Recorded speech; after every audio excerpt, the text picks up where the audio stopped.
50 বছর স্বাধীনতার 50 বছর ধরে যারা পুরো বাংলাদেশের রাস্তাই ঠিক করতে পারে নাই, তারা কত বড় দুর্নীতিবাজ চিন্তা করে নাই। 50 বছর ধরে একটা দেশকে রাডারবিহীন থাকতে হচ্ছে, স্যাটেলাইটবিহীন থাকতে হচ্ছে, পারমাণবিক কোনো অস্ত্র নাই, নিউক্লিয়ার কোনো মিসাইলস নাই, কোনো জিওপলিটিক্যাল বড় বড় রাষ্ট্রের সাথে অ্যালায়েন্স নাই। পক্ষান্তরে উল্টা কুফার তাগুত মুশরিকদের দাসত্বে আমাদেরকে নিয়ে গেছে। তাহলে 50 বছরের খেয়ানতের লিস্ট করলে মানে এক আসমান থেকে দ্বিতীয় আসমান পর্যন্ত হবে আর কি লিস্টটা। এত খেয়ানত 50-60 বছর হয়ে গেছে। এখনো যে বিষয়গুলো নিয়ে আমাদের কথা বলতে হচ্ছে, এটাই হচ্ছে সবচেয়ে লজ্জার। আলোচনার গন্তব্যটা হবে এরকম যে সিরাতের আলোকে দিন প্রতিষ্ঠা, সিরাতের আলোকে দিন প্রতিষ্ঠা। কারণ আমাদের দেশে দিনের রাজনৈতিক অবস্থান নাই, আমাদের দেশে দিনের রাজনৈতিক অবস্থান নাই।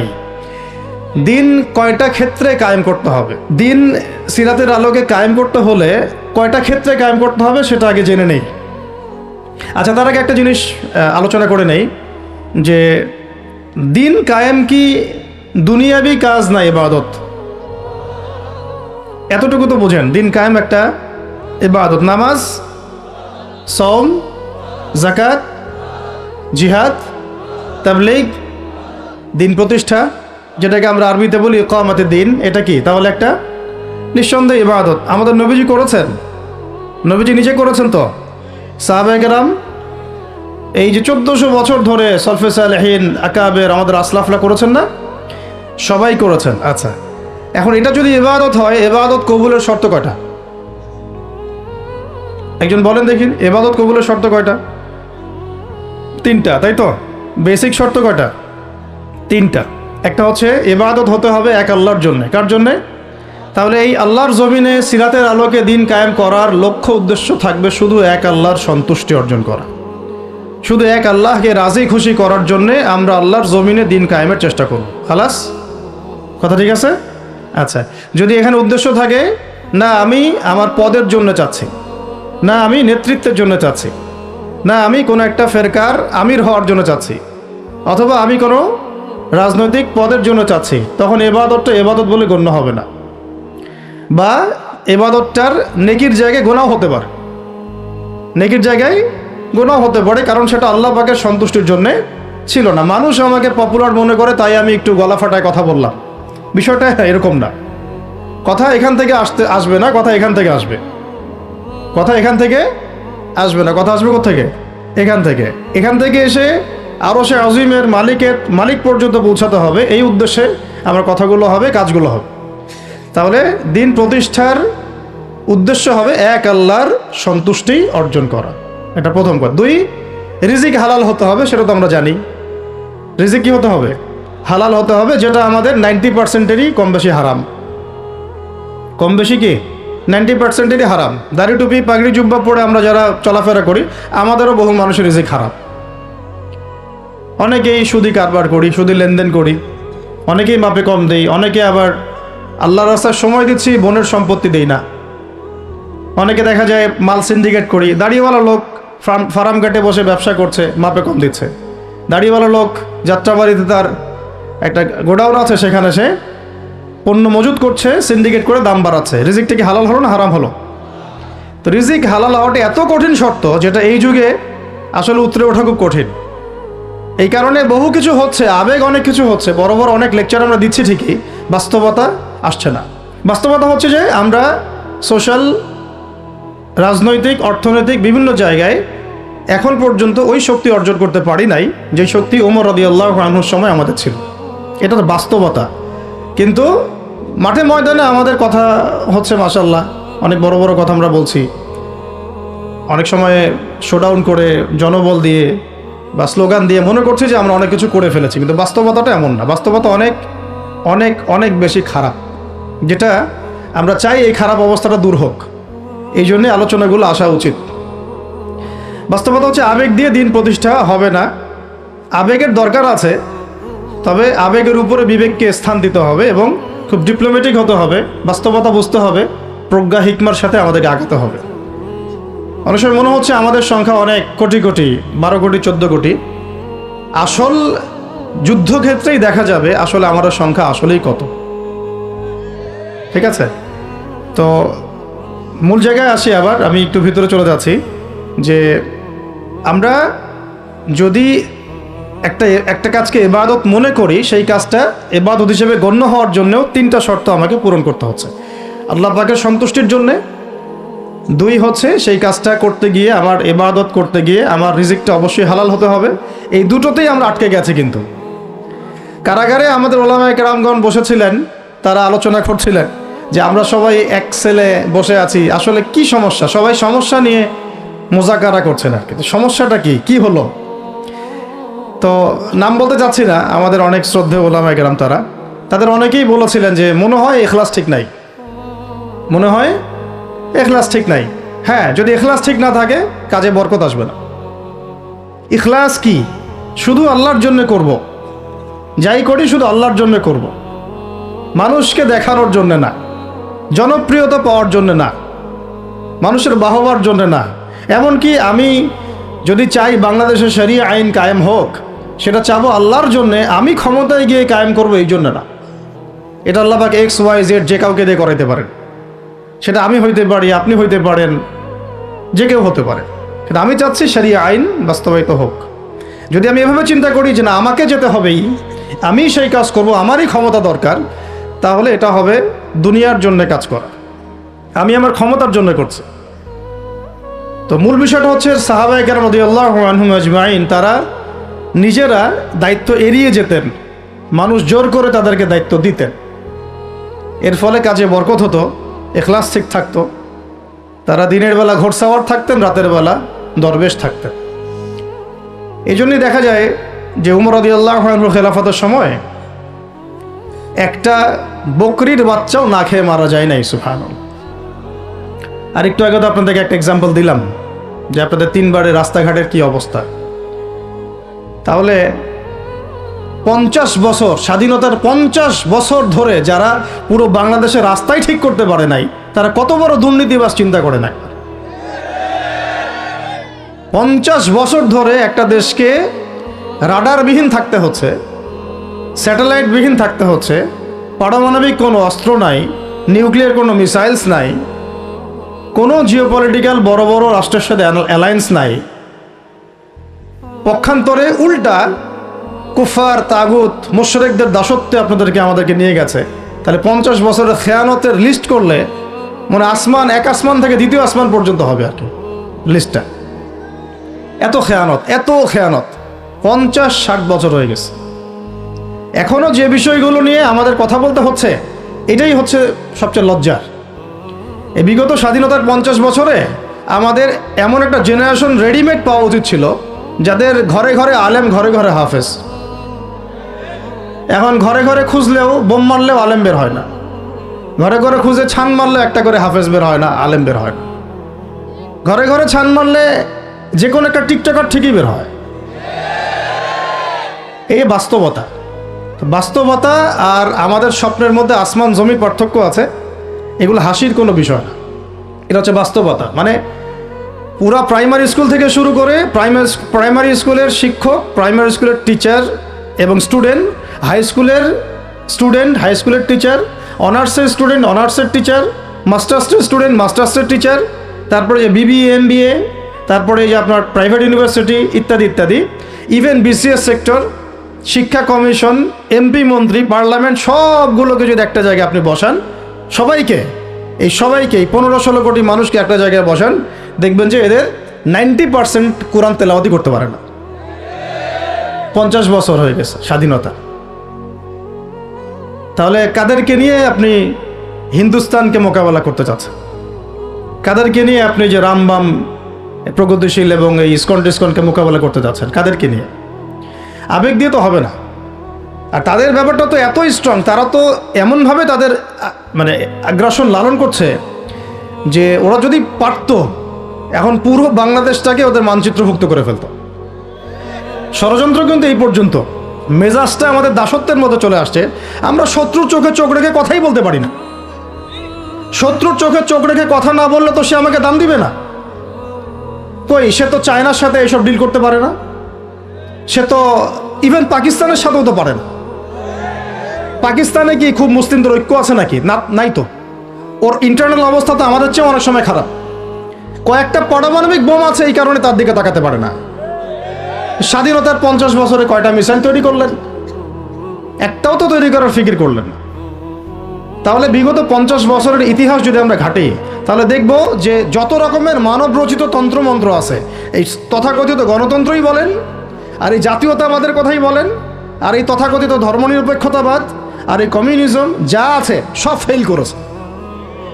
পশ্চিমা সব মতবাদ এখানে এমনভাবে ফেল করেছে যেটা ইতিহাসে বিরল। তাহলে একটা মাত্র পথ আপনাদের সামনে এখন খোলা আছে, যেই পথ দিয়ে এই সমস্ত সমস্যার সলিউশন আনা সম্ভব। সেই পথটাই হচ্ছে ওই যে লেখা আছে, সিরার আলোকে উম্মার সংকট নিরসন করা। ওই সিরাতের আলোকে যদি উম্মার সংকট নিরসন করতে না পারি, আর কোনো রাস্তা আমাদের সামনে খোলা নাই। দিন কায়েমের শর্ত 3টা বলেছেন না? 3 নম্বর শর্তটাই হচ্ছে এটা যদি ইবাদত হয়, দিন কায়েম যদি একটা ইবাদত হয়ে থাকে, তাহলে সেই ইবাদত কবুল হবে শুধু একজন ব্যক্তির তরিকায়। কার তরিকায়? মুহাম্মদ রাসূলুল্লাহ সাল্লাল্লাহু আলাইহি ওয়াসাল্লামের তরিকায়। ইবাদত হতে হবে এক আল্লাহর জন্যে, হালাল রিজিক থাকতে হবে, এবং তরিকা হতে হবে কার?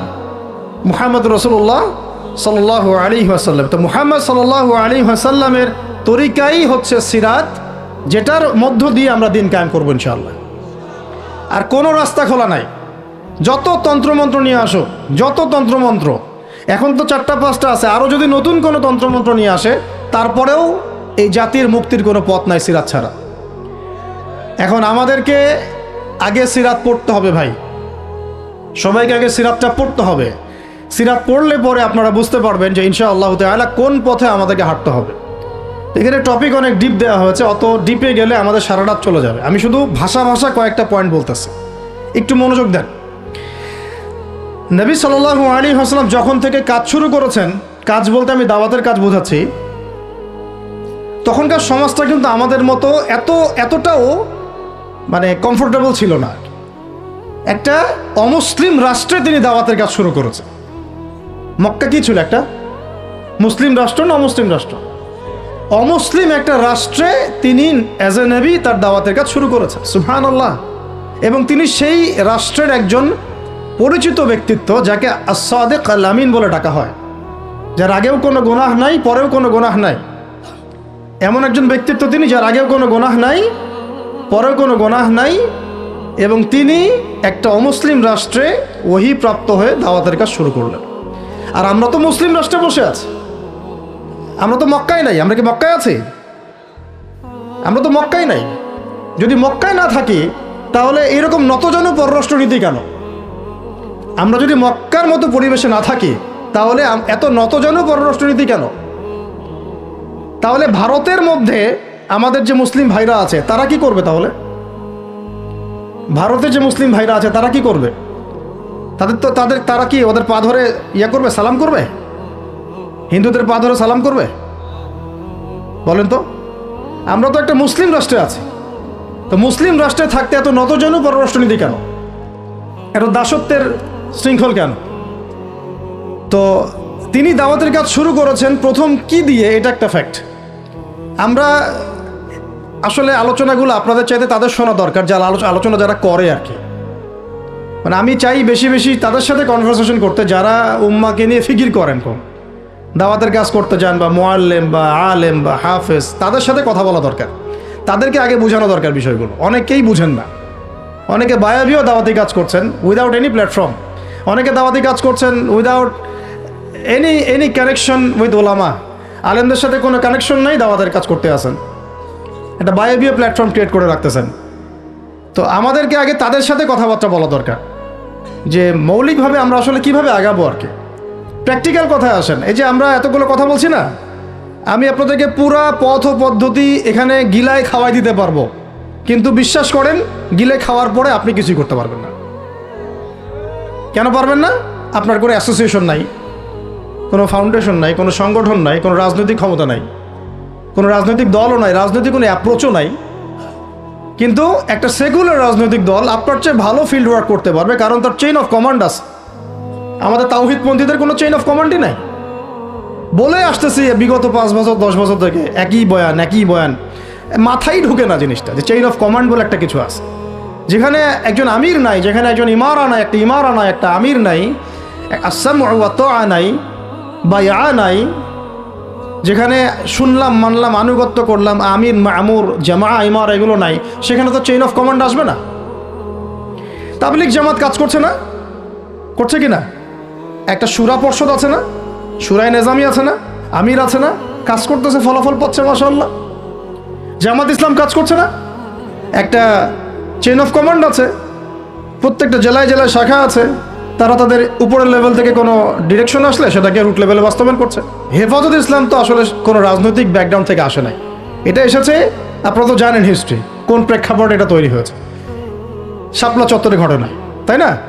আর জামাত ইসলাম, আর কথা হচ্ছে যে আমাদের তো মানে পৃথক পৃথক প্ল্যাটফর্মগুলোর মধ্যে একটা ঐক্যবদ্ধ সমন্বয় সবার আগে দরকার, তারপরে আমাদের একটা বৃহত্তর চেইন অফ কমান্ড দরকার।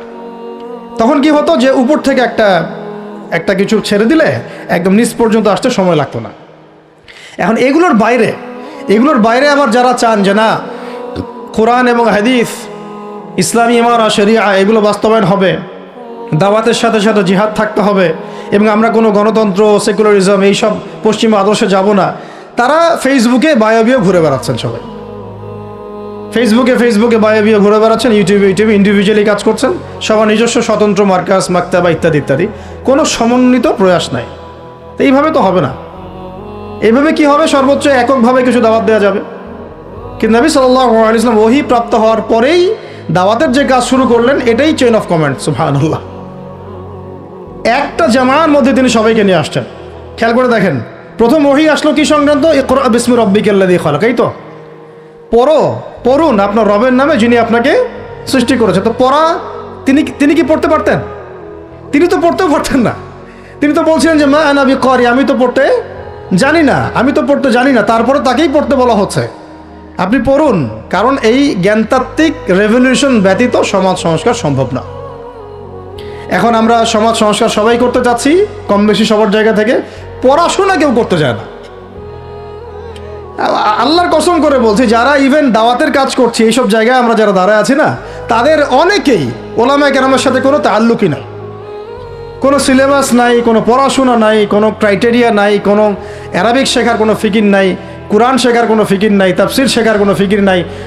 আমি দাওয়াতের কাজ করতেছি, সুবহানাল্লাহ, মানুষ আমাকে সেলিব্রিটি মনে করে, দ্যাটস অল। এভাবে হয়? এভাবে কি দাওয়াতের কাজ হয়? অথচ নবী সাল্লাল্লাহু আলাইহি ওয়াসাল্লামকে আল্লাহ পাক পড়তে বলছেন। তাহলে প্রথম দরকার আমাদের জ্ঞানতাত্ত্বিক রেভলিউশন, যেটা বললাম যে বিগত 50 বছরে অলরেডি আমাদের ঘরে ঘরে একজন করে আলেম, একজন করে হাফেজ থাকা উচিত ছিল।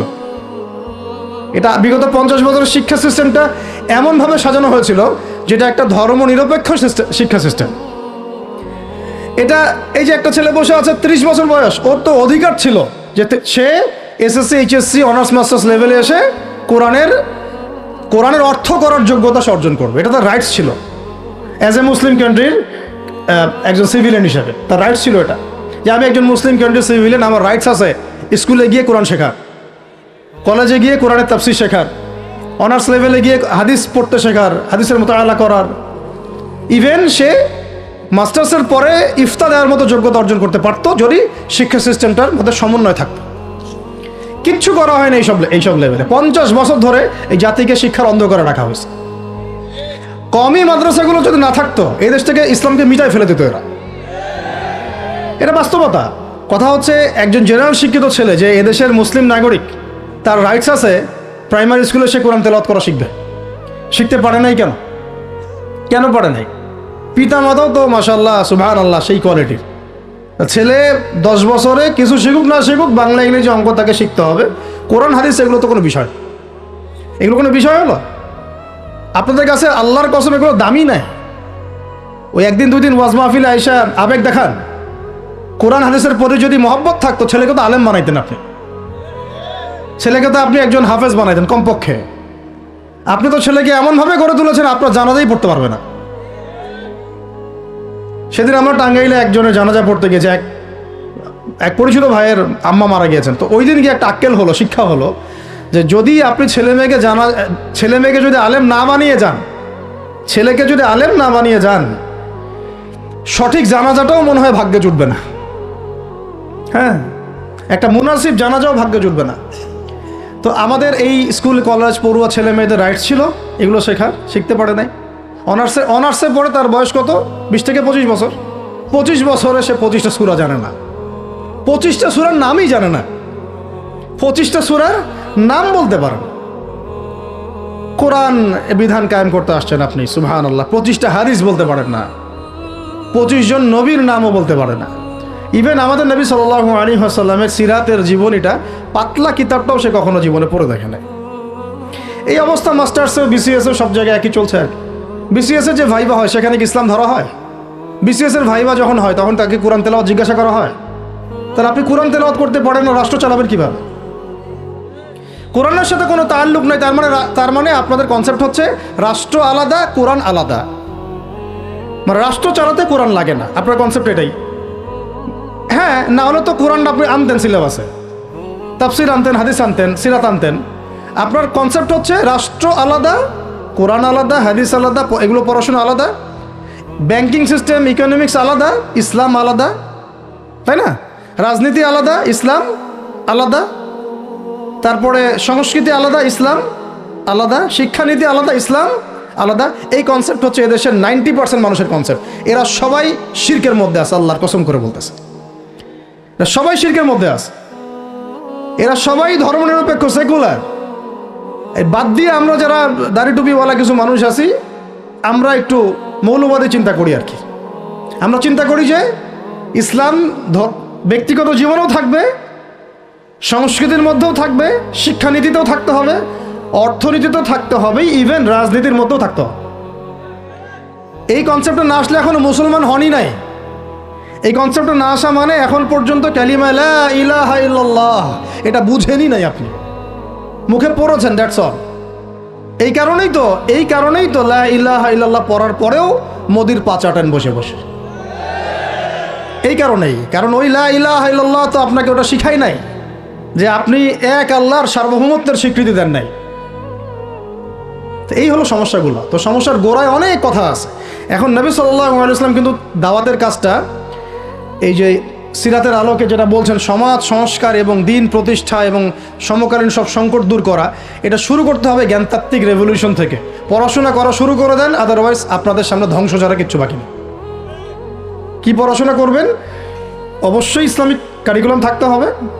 এরপরে আপনি জেনারেল লাইনের পড়াশোনা করেন, কোনো সমস্যা নেই।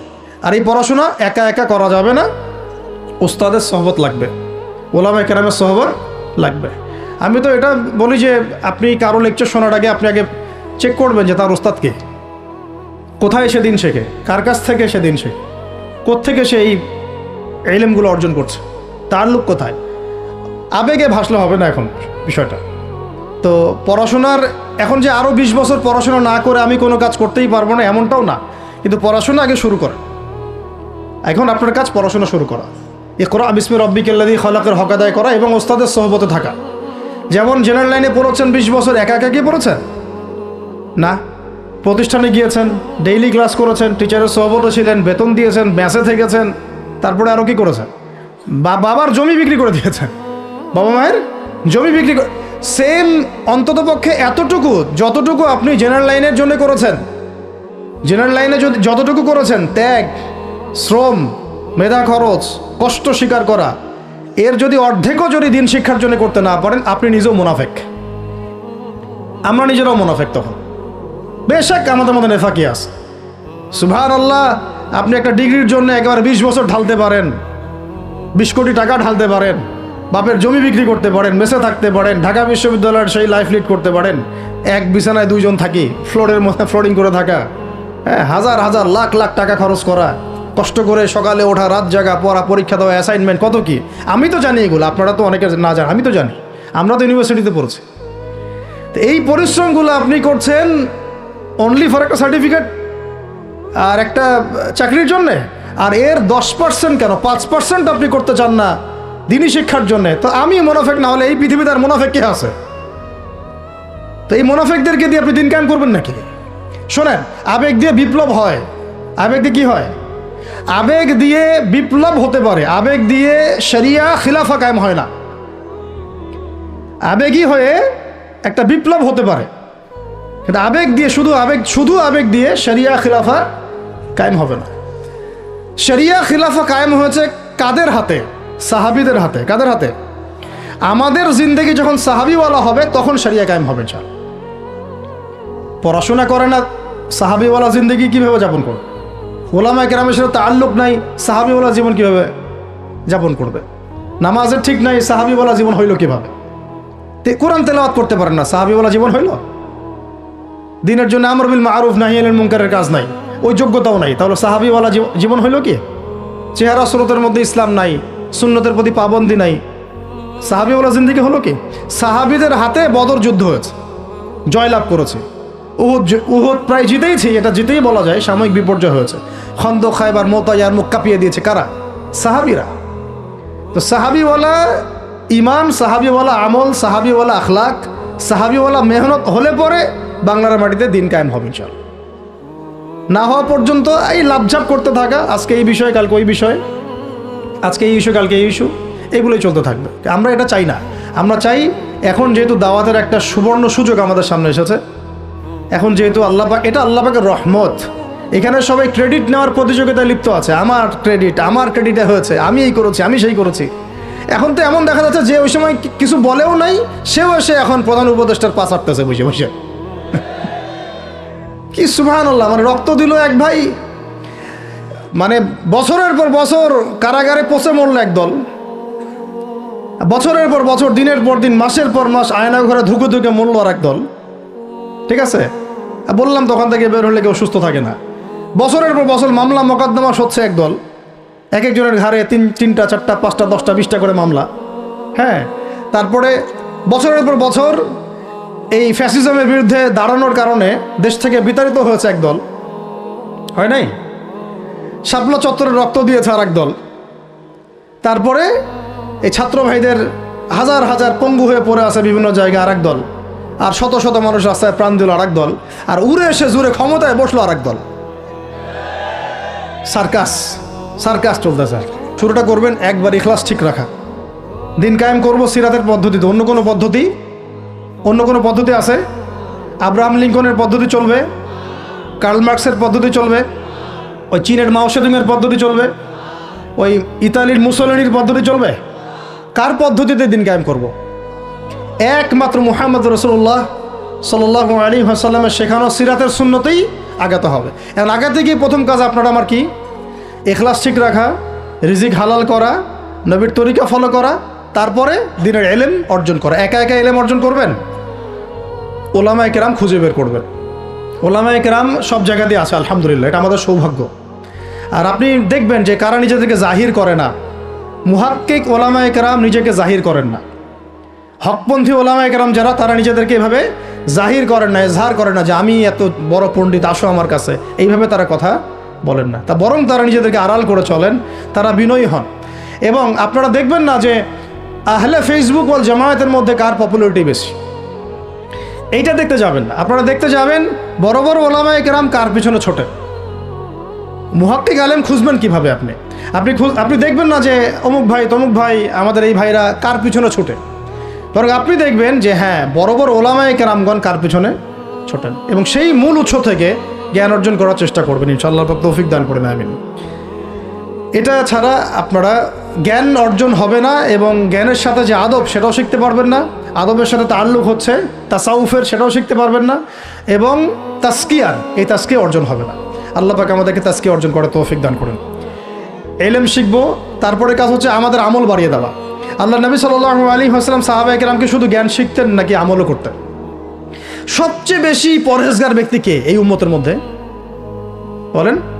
আমাদের নবী সাল্লাল্লাহু আলাইহি ওয়াসাল্লাম। হ্যাঁ, তিনি তো অবশ্যই। তারপরে আবু বকর রাদিয়াল্লাহু আনহু, ওমর ইবনুল খাত্তাব, আলী ইবনে আবি তালেব, উসমান বিন আফফান রাদিয়াল্লাহু আনহু আজমাইন, প্রত্যেক সাহাবী। তো সাহাবীদের আমল একটু দেখেন, সারাদিন রাত তারা কেমন কি করতেন, কিভাবে কাটাতেন। আমরা আমাদের দিনের একটা বড় অংশ অপচয় করে নষ্ট করি। তারা সময় নষ্ট করতেন না, বরং তারা প্রত্যেকটা সময়কে কাজে লাগাতেন। প্রত্যেক দিন একদিন ওই হাদিসটা আপনারা তো জানেন, একদিন নবী সাল্লাল্লাহু আলাইহি ওয়াসাল্লাম বললেন, আজকে জামাতের সাথে নামাজগুলো পড়েছে কে? আবু বকর রাদিয়াল্লাহু আনহু হাত তুললেন, আমি পড়েছি। আজকে সদকা করেছে কে? আমি। আজকে সওম রেখেছে কে? আমি। আজকে জানাজায় শরীক হয়েছে কে? আমি। এরকম অনেকগুলো আমলের কথা নবীজি বলেন, সবগুলোই দেখা গেল আবু বকর রাদিয়াল্লাহু আনহু করেছেন। সুবহানাল্লাহ, একদিনে সব আমল। এভাবে তারা দিন কাটাতেন, আপনি আর আমি যদি জুমার দিনে মসজিদে আসি তাহলে তো সমস্যা ভাই, আমাদের দ্বারা তো হবে না। আল্লাহ পাক আমাদেরকে যেন ইসলাহ করার তৌফিক দান করেন, আমিন।